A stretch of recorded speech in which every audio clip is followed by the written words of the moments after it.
That is obviously Drops of Jupiter by Train. And you can always tell when you hear the beginning of that song, that was their second major hit single from their second album, also titled Drops of Jupiter, published in 2001. The song hits you immediately with that piano, tells you a little bit this is going to be heartfelt, it's going to be poignant, but it's also going to be a little bit upbeat. And that's exactly where the song takes you. And one of the most dynamic elements of that song that I want to take you through is the use of those ninth chords. I mean, a ninth is obviously when you've got any octave triad and you add that extra step to it at the top of the octave or just right within it in the initial triad, as this song includes. And then it just keeps doing that. And in this case, they're leaving out the third. And they do the same thing with the third chord, that F9. So it starts right off. It's in the key of C.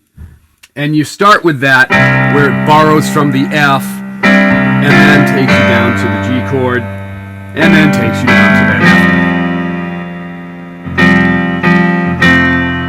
F. Then it repeats.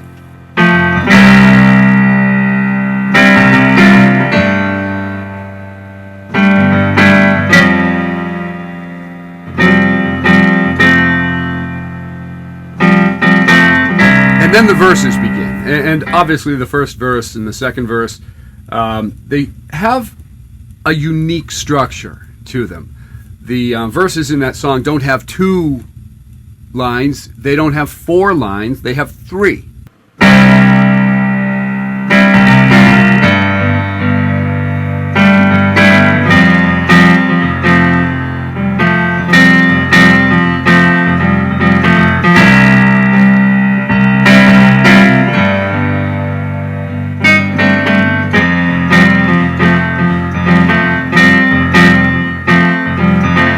So the next thing that happens is you get the pre-choruses, which take you down to G, and they take you through the A to D major, rising to F major, bringing you back into that key of C.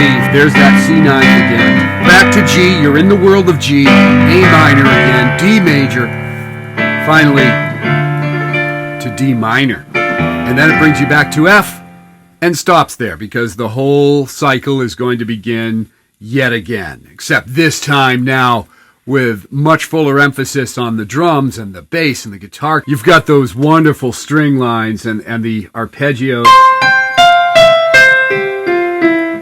And then finally you get to that bridge, which is really the same chord structure as the verses to start out with, that C, G, F figure, except that there's a little bit more of a rhythmic pattern and a little bit of a melody in the keyboard line.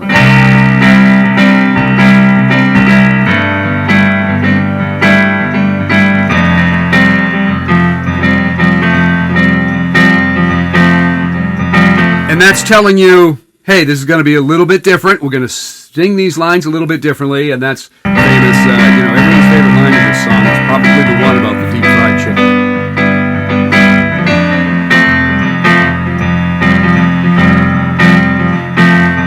The way that section ends is kind of interesting, because it takes you down through the second part of it.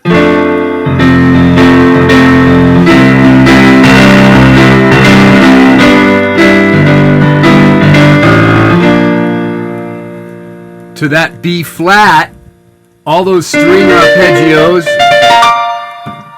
and then finally landing on F.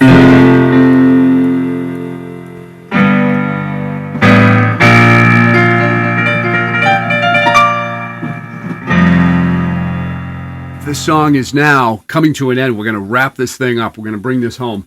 So he uses the F sharp as a passing tone to try to announce,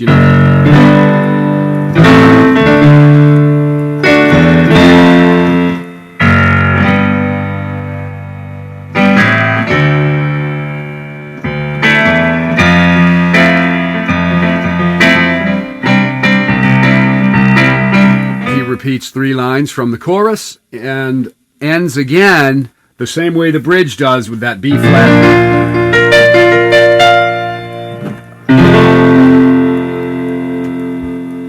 to the F, and that's the song ending in its fourth position.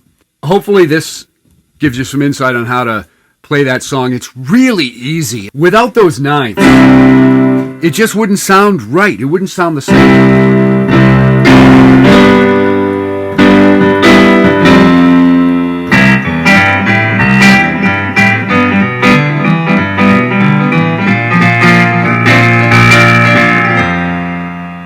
It's hard to play it wrong.